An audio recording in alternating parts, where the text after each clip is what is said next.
member for Cunningham. Thank you, Deputy Speaker. Deputy Speaker, this is the 6th sitting day since the election.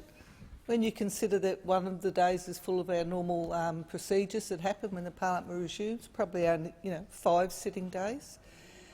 And I sit here and reflect on what would have happened if there'd been a different election outcome.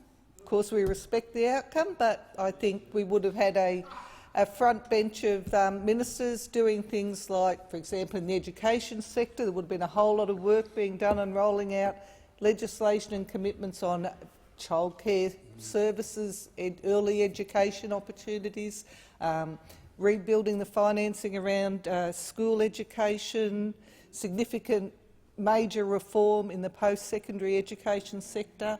There would have been a health minister looking at rolling out pensioner dental, initiatives such as the cancer reform.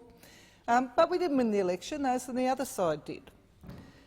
And I look and I go, what are they doing? 5 sitting days. I have to keep Googling to make sure I'm actually in the 46th Parliament, because you would be forgiven for thinking in some horrendous time warp we'd all come back and we were sitting in the 45th Parliament. We come into question time and the government said, how are we going to fill the time? As the Leader of the Opposition said, we caught the car we didn't expect to catch. How are we going to fill the time? Go and check out some legislation we couldn't get through the 45th Parliament. We'll roll that up and see if we can have another shot at that. And it was really good because we could use it to make the debate in this place the peak national legislating and decision-making policy leadership of the nation. We can spend all the time and resources and energy and the privilege we have of being here on having another round of let's bash the Labor Party, because that's apparently all that's in the national interest.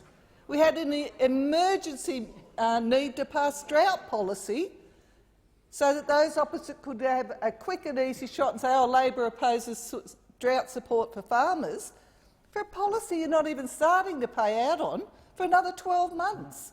But it gave you a full day to spend all your time and energy and resources and responsibility and privilege you have on sitting on those benches of having a cheap shot at us. That's what it was about. Now today we've had a whole lot of questions on militant unions. Good grief. You spent the whole 45th Parliament talking about that. Now you're going to waste the whole 46th Parliament talking about that. This is an absolute abrogation of your responsibility. As so many of those opposite have said, you did win the election. The Australian people have given you the great privilege to put an agenda forward that's about their interests. Now, we've had 2 sort of conflicting stories from those opposite. We have a whole lot of people get up and say, everything's great. Look how good we are. Look how successful we're being with the economy. And every now and then, when they want to do something like tax cuts, they'll get up and say, oh, headwinds in the economy. Things are getting a bit difficult. We need to be able to do something about it. Well, let me tell you, there are serious issues facing people in our economy, in my community, in communities all around the country. People are not spending. There's a real crisis in confidence. Wages have flatlined. People are concerned about their capacity to continue to meet their costs of living. These are the sorts of things that you should be turning your mind to.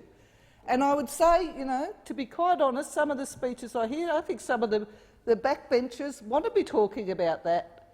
But this front bench, and you should be taking them to task for this, this front bench are using all their opportunities, particularly in things like question time, in their whole strategy, in their whole messaging to the people of this nation. They are using it to have cheap shots at us about anything they can get an opportunity to do it on. That is not national leadership. That is not working in the best interests of this nation. That is not governing for the best interests of the people that we have the privilege to represent in this place. Politics is a contest. Sometimes you'll disagree with us and you'll have a shot at us and back again in our feeling about your policies. But that's a whole different case to expending all your time and energy, all your focus, all your resources, all your conversations in this place about using your opportunity to simply wedge Labor instead of doing your job.